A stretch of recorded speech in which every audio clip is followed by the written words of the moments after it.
নমস্কার। আজকে ৮ই জানুয়ারি ২০২৫ দৈনন্দিন রাশিফল।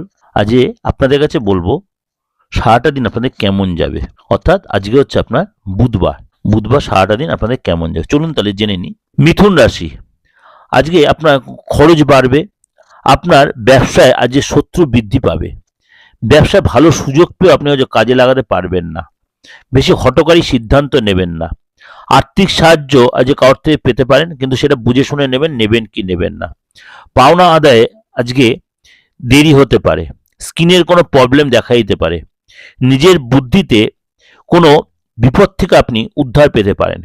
প্রেমের জায়গায় আনন্দ লাভ, এবং আজকে চিকিৎসার জন্য খরচ বাড়বে। কর্মক্ষেত্রে আপনার কাছে কারোর কথা মতো আপনাকে পরিচালিত হতে হবে। কোনো আত্মীয় বা রিলেটিভের থেকে আপনি হেল্প পাবেন। অর্থ অপচয়ের জন্য আজকে মনে অশান্তি এবং সংসারে একটা অশান্তি পরিবেশ